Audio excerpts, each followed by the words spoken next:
ओम गंग गणपते नमः। आप सभी का आपके अपने चैनल पर बहुत बहुत स्वागत है। हम सभी पर ईश्वर की कृपा सदा बनी रहे। आज इस वीडियो में हम बैसाख मास में केले के पेड़ को सींचने की कथा सुनेंगे। बैसाख मास में केले के पेड़ को सींचने की कथा अवश्य सुनना चाहिए। इससे संपूर्ण बैसाख मास का फल प्राप्त होता है। आइए सुनते हैं बैसाख मास में केले के पेड़ को सींचने की व्रत कथा। एक बार एक बहुत छोटा सा गांव था। उस गांव में एक सेठ सेठानी अपने 5 बेटे और बहुओं के साथ रहते थे। 4 बहुएं बहुत अमीर घर से थीं, जिनके परिवार में माता पिता भाई बहन सभी थे। चारों बहुएं तीज त्यौहार पर मायके जाती थी।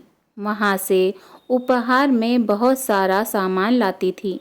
परंतु 5वीं बहू बहुत गरीब थी। उसके माता पिता का बचपन में ही स्वर्गवास हो गया था।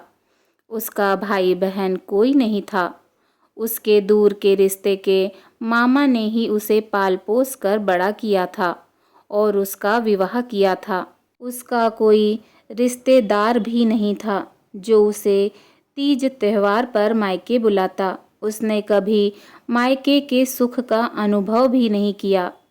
जब भी कोई त्यौहार आता तो चारों बहुएं मायके चली जाती और 8-10 दिनों तक वहाँ रहकर आती और 5वीं बहू को घर पर ही अकेले सारा काम करना पड़ता।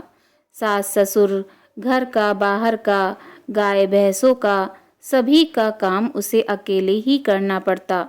वह सारा काम अकेले ही संभालती थी। उसके अलावा जब वे जेठानियाँ अपने मायके से उपहार लेकर आती तो वे अपना सामान 5वीं बहू को दिखा दिखा कर चढ़ाती और ताने मारती कि अरे तेरा भी मायका होता तो तू भी मायके जाती और हमारे जैसे महंगे महंगे उपहार लेकर आती। 5वीं बहू यह देखकर और भी ज़्यादा दुखी हो जाती। वह मन ही मन सोचती कि उसकी किस्मत कितनी खराब है कि उसका कोई सगा संबंधी नहीं है जो उसे 2 दिन घर बुलाए और उसकी आवभगत करे और उसे भी महंगे महंगे तोहफे उपहार दे। मन ही मन कहती कि हे भगवान, मेरा भी कोई भाई होता। तब एक दिन जब 5वीं बहू सुबह सुबह पनघट पर पानी भरने गई तो वहाँ बैठकर दुखी होकर रोने लगी। उसे दुखी देखकर बृहस्पति भगवान को उसके ऊपर दया आ गई। तब बृहस्पति भगवान वहाँ एक ब्राह्मण का वेश धारण कर प्रकट हुए और उससे पूछा कि बेटी तुम क्यों रो रही हो। तब 5वीं बहू रोती जाए और अपना सारा दुखड़ा ब्राह्मण को सुनाती जाए। 5वीं बहू ब्राह्मण से बोली कि हे ब्राह्मण देव, मैं बहुत बदनसीब हूँ। मेरे कोई माता पिता नहीं हैं, मेरा कोई भाई बहन भी नहीं है जो मुझे 2 दिन को घर बुलाए। तब बृहस्पति देव भगवान ने उसे साक्षात दर्शन दिए और कहा कि बहन, आज से मैं तुम्हारा बड़ा भाई हूँ। 5वीं बहू उनके चरणों में गिर पड़ी और बोली कि कोई भगवान भी भाई होते हैं और मेरे सास ससुर को तो मालूम है कि मेरा कोई भाई नहीं। तब बृहस्पति भगवान बोले कि तुम अपने सास ससुर से कहना कि यह मेरा मुंह बोला भाई है जो बचपन में मुझसे बिछड़ गया था। आज ही मुझे पनघट पर मिला है। वह मुझे शाम को 7 बजे अपने घर लिवाने के लिए आने वाला है। तब 5वीं बहू ने यह सुना तो उसे बहुत खुशी हुई और वह भगवान के चरणों में गिरकर रोने लगी। तब बृहस्पति देव भगवान ने उसे गले लगाया और कहा कि बहन, आज से ही मैं तेरा बड़ा भाई हूँ। अब तुम खुशी खुशी घर जाओ। 5वीं बहू खुशी खुशी घर आई और आते ही अपने सास ससुर और पति से बोली कि आज मेरा मुंह बोला बिछड़ा भाई मुझे पनघट पर मिला था। वह मुझे 7 बजे लिवाने आएगा। सास ससुर को और उसके पति को महान आश्चर्य हुआ। उन्होंने कहा कि तेरा भाई कब कैसे अचानक कहाँ से आ गया। फिर ससुर जी ने कहा कि कोई बात नहीं, शाम को वह 7 बजे आ रहा है, हम सब उसे देख लेंगे। फिर ठीक शाम को 7 बजे बृहस्पति देव 5वीं बहू के भाई के रूप में आए और अपनी बहन को कुछ दिनों के लिए घर ले गए। बृहस्पति देव भगवान और उनकी पत्नी ने जो मनुष्य वेश धारण किए हुए थे, उन्होंने अपनी बहन का खूब आवभगत किया, खूब खातिरदारी करी। 8-10 दिन मानो पंख लगाकर उड़ गए। फिर एक दिन 5वीं बहू का पति अपनी पत्नी को लेने पहुंच गया। तब बहन बृहस्पति देव भगवान से बोली कि भाई, अब मुझे विदा कर दो, मेरा पति मुझे लेने आया है। बृहस्पति देव भगवान और उनकी पत्नी जो मनुष्य वेश में थे, उन्होंने अपनी मुँह बोली बहन को खूब सारा सोना चांदी कपड़े बर्तन उपहार में दिए। तब बृहस्पति देव भगवान ने अपनी बहन से कहा कि बहन, जब तुम विदा होकर के जाओ तो अपनी भाभी के गले लगकर खूब रोना, और जब तुम्हारी भाभी तुमसे रोने का कारण पूछे तो तुम उनसे कहना कि मुझे आप अपना 9 लखा हार दे दो। उसके बाद बृहस्पति भगवान की पत्नी ने अपनी नंद से कहा, बाईसा, जब आप विदा होकर जाने लगो तो अपने भाई के गले लगकर खूब रोना। जब आपका भाई आपसे रोने का कारण पूछे तो आप उनसे कहना कि मुझे आप अपना सोने का मुकुट दे दीजिए। तब 5वीं बहू ने ऐसा ही किया। जब वह विदा होकर जाने लगी तो वह अपने भाई भौजाई के गले लगकर खूब रोने लगी। तब बृहस्पति देव भगवान और उनकी पत्नी ने अपनी बहन से रोने का कारण पूछा। तब 5वीं बहू बोली कि भाई, मुझे आप अपना मुकुट और भाभी आप मुझे अपना 9 लखा हार दे दीजिए, ताकि मैं उसे देखकर खुश होती रहूं और उन्हें देखकर मुझे ऐसा लगे कि मेरे भाई भौजाई अभी भी मेरे साथ हैं। तब बृहस्पति देव ने अपना मुकुट उतारकर अपनी बहन को दे दिया और उनकी पत्नी ने अपना 9 लखा हार उतारकर अपनी नंद को दे दिया। तब बृहस्पति देव भगवान और उनकी पत्नी दोनों ही समझ गए कि यह सब कुछ उनका ही किया हुआ था। जब 5वीं बहू बहुत सारा धन और दौलत लेकर घर आई तो सभी आश्चर्यचकित रह गए। सोना चांदी कपड़े गहने और बहुत सारे कीमती उपहार से 5वीं बहू का कमरा भर गया। अब तो हर कोई 5वीं बहू का सम्मान करने लगा। सभी जेठानियों ने और सास ससुर ने इतना सामान पहले कभी नहीं देखा था। इस तरह अब 5वीं बहू के दिन भी खुशी खुशी व्यतीत होने लगे। 5वीं बहू घर का अब कोई कामकाज नहीं करती थी। वह पूरे समय अपने कमरे में ही रहती थी। बड़ी चारों बहुओं को यह देखकर बहुत क्रोध आने लगा। उन्होंने अपने सास ससुर को 5वीं बहू की शिकायत लगाई कि आजकल वह घर का कोई कामकाज नहीं करती। तब सास ससुर ने 5वीं बहू का ही पक्ष लिया। सास ससुर बोले कि वह इतने बरस तक घर का कामकाज कर रही थी, अब कुछ बरस तक तुम भी कर लो। तब एक दिन चारों जेठानियों ने एक योजना बनाई कि 5वीं बहू के कमरे में जाकर के देखना चाहिए कि वह सारा सारा दिन अकेली कमरे में क्या करती है। तब एक दिन 5वीं बहू छत पर कपड़े सुखा रही थी। तब चारों जेठानियां 5वीं बहू के कमरे में गईं तो उन्होंने देखा कि कमरे में एक अलमारी में सोने का मुकुट और 9 लखा हार पड़ा था, जिसकी वह पूजा करती थी। बड़ी जेठानियों ने उस 9 लखे हार और मुकुट को चुरा लिया। वे मन ही मन सोचने लगी कि अब कैसे पूजा करेगी, अब तो इसे कमरे से बाहर आना ही पड़ेगा। लेकिन जैसा चारों जेठानियों ने सोचा था वैसा कुछ भी नहीं हुआ। छोटी बहू तो अब भी कमरे में ही रहती थी और कमरे से बाहर ही नहीं आती थी, और ना ही उसने हार और मुकुट की चोरी की बात घर में फैलाई। अब तो चारों जेठानियों को और भी आश्चर्य हुआ।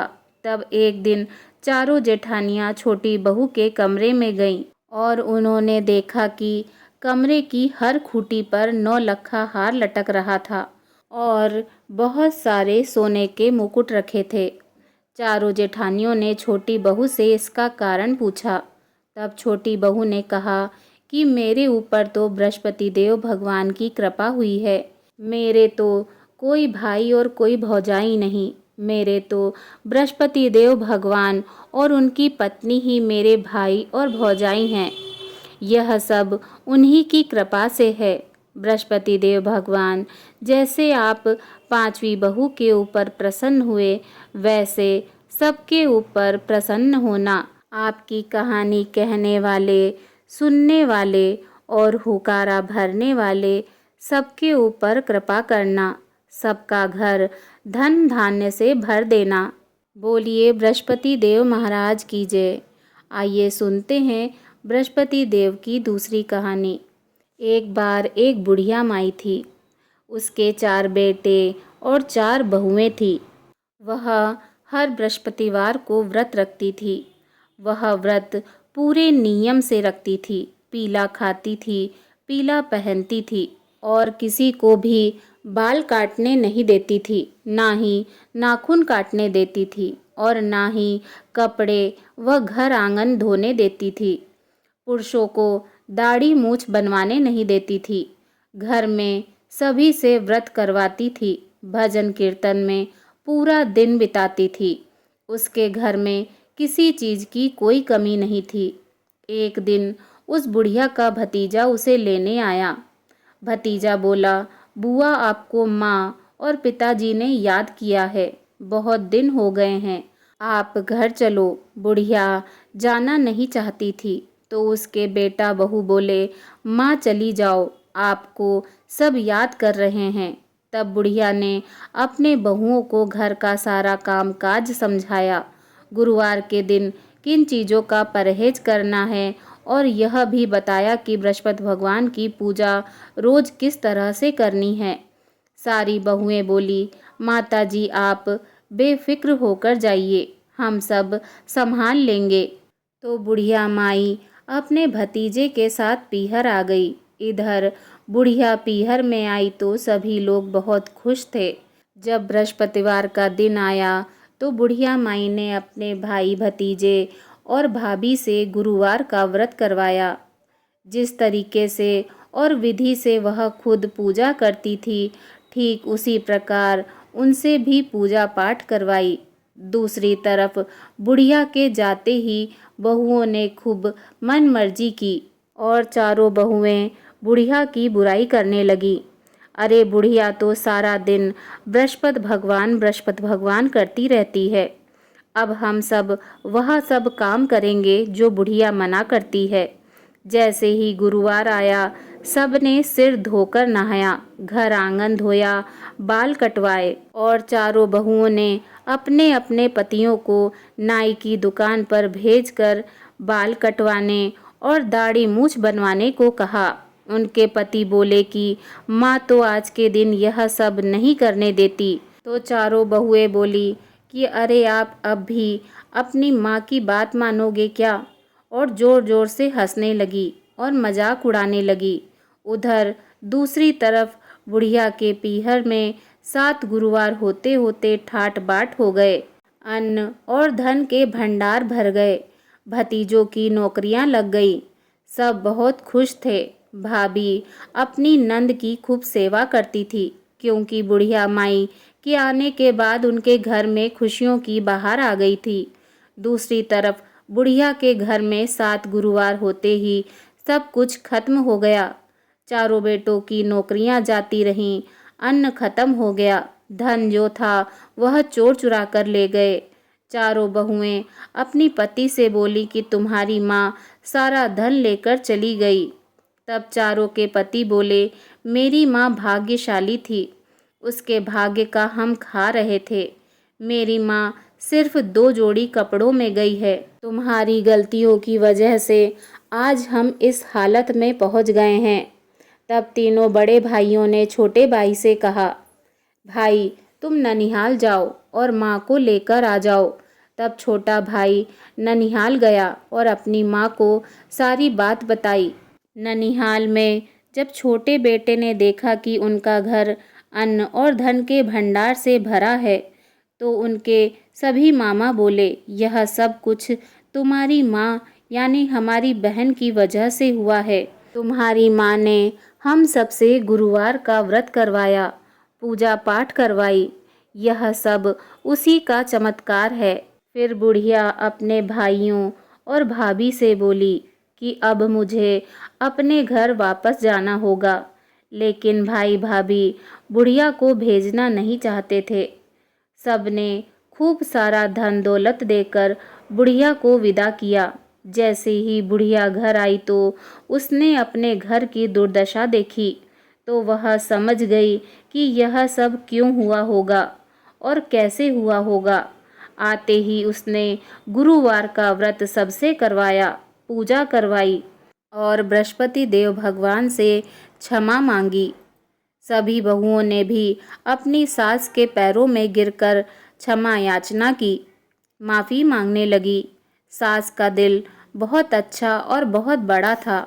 उन्होंने अपनी सभी बहुओं को गले से लगा लिया और 7 गुरुवार निकलते ही सब कुछ पहले जैसा हो गया। तो हे बृहस्पति देव भगवान, जैसे आप उस बुढ़िया के ऊपर टूटे, वैसे ही सबके ऊपर टूटना। आपकी कथा कहने वाले, सुनने वाले और हुकारा भरने वाले सब पर कृपा करना। सबके घर धन धान्य से भरपूर करना। आपकी जय हो। प्रेम से बोलिए बृहस्पति देव महाराज की जय, विष्णु भगवान की जय। ओम नमो भगवते वासुदेवाय नमः।